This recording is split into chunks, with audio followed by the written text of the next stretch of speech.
विश्वसनीयता है तो आपके ही माध्यम से है। तो इसलिए मैं इस बात को कहता हूं कि आप सभी लोग पत्रकार तो हैं ही हैं। अब चूंकि पत्रकार हैं तो स्वाभाविक है कि आप पढ़े लिखे हैं, आपके कलम में ताकत है, आप बुद्धिमान हैं, तो ही तो आप पत्रकार हैं। तो निश्चित रूप से आप यदि पढ़े लिखे व्यक्ति हैं तो आप इस देश के एक सभ्य नागरिक हैं, और जब आप इस देश के सभ्य नागरिक हैं तो निश्चित रूप से आपका दायित्व अपने परिवार के प्रति भी है, आपका दायित्व अपने संस्थान के प्रति भी है, लेकिन सबसे अधिक दायित्व यदि आपका किसी के प्रति है तो वो अपने राष्ट्र के प्रति है।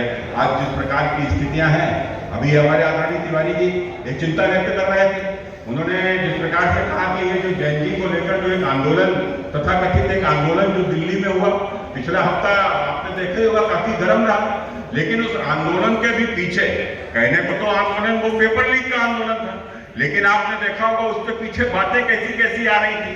वो कोई बोल रहा था वहां के ऊपर के सीता के पति का नाम लेकर और नीता के पति का काम कर रहे हैं, वहां के ऊपर किस प्रकार की बात कही जा रही थी, उन्हें नाम रहेगा अल्लाह का, वहां के ऊपर किस प्रकार की बातें हो रही कि ब्राह्मणवाद मुर्दाबाद।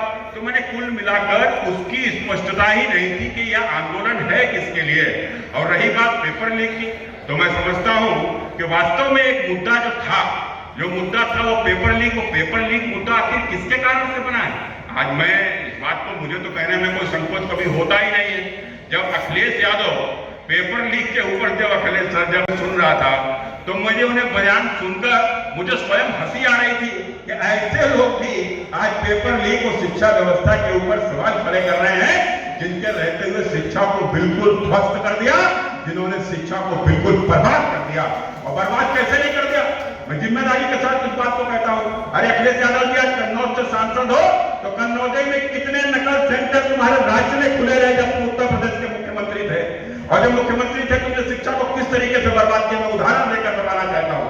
मैं अपने समय के ऊपर, मुझे ध्यान में है कि अमूमन एक विषय आता था कि कोई व्यक्ति यदि हाई स्कूल फेल हो गया तो उसके घर में फिर ये कहा जाता था कि भैया चलो ज्यादा से ज्यादा एक दाएं और कोशिश कर लो, एक दाएं और कोशिश कर लो, पास हो जाइए तो ठीक।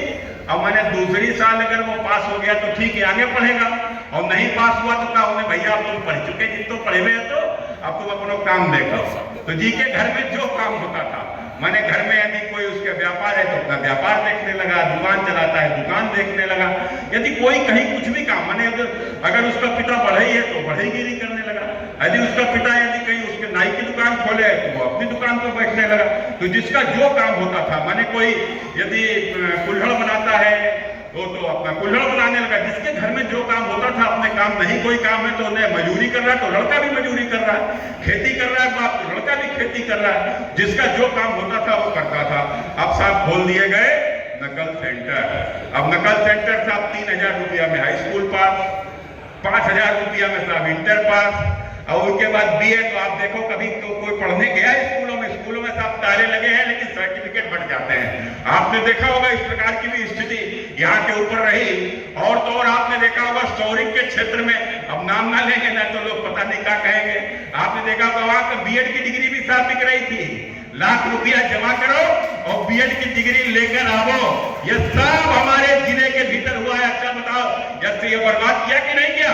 अब जो बीएससी हो गया, अब जो एमएससी हो गया, नाम पूरा अपना अंग्रेजी में साहब लिख नहीं सकता, हो गया बीएससी और एमएससी, और उसके बाद अब उसे चाहिए नौकरी, वो भी चाहिए सरकारी।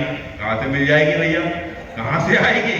जब तुम पढ़े लिखे नहीं हो तो कुछ साल तो 5-7 साल अपने बाप के बर्बाद करता है, पैसे बर्बाद करता है नौकरी के नाम पर। यहाँ के ऊपर फार्म डालना है पैसा लाओ, वहां के ऊपर फार्म डालना पैसा लाओ, वहां के ऊपर इम्तिहान देना जाना है पैसा लाओ। अरे इम्तिहान तो तब दोगे कि भैया कुछ आएगा, तुम्हें कुछ आता ही नहीं है।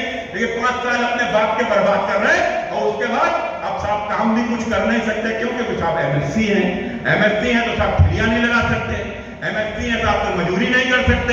तो साहब क्या कर रहे हैं, बनिया के दरवाजे पर अपना चक्कर लगा रहे हैं कि 5-7 हजार की नौकरी मिल जाए। भैया तुम्हें कैसे दे दे, तुम तो नाम लिखना भी नहीं आता। तो क्या ज्यादा नौकरी कौन सी मिल गई वो डंडा पकड़ के खड़े सिक्योरिटी गार्ड अपने हैं साहब एमएससी, जब बर्बाद कर दिया। अगर यह सब नहीं हुआ होता तो मित्रों वो अपने पैतृक कामों में लगा होता। और आज आपने देखा होगा आज हमारे पैतृक कामों में आज हमारे वर्कर धीरे धीरे धीरे धीरे गायब हो गए हैं। आपने इन सब चीजों को महसूस किया होगा। किसके कारण से? जब केवल और केवल समाजवादी व्यवस्था के कारण से। तुम्हारे जिन लोगों ने शिक्षा में खून लगा दिया, अब यहाँ लोग जो पढ़कर आएंगे, जिनके पास पैसा है, डिग्री तो खरीद कर लाएंगे, लेकिन नौकरी कहाँ मिलेगी?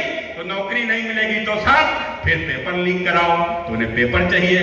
तो कल परीक्षा देने जाना है, आता कुछ है नहीं, तो क्या साहब पेपर ही लीक हो जाए, पैसा है तो आप पैसा लो, पेपर लीक कर दो। पेपर लीक हुआ तो निश्चित रूप से मैं बड़ा धन्यवाद देता हूं मैं भारत के सबसे प्रधानमंत्री जी को कि उन्होंने जिस प्रकार की इस परिस्थितियों को समझा।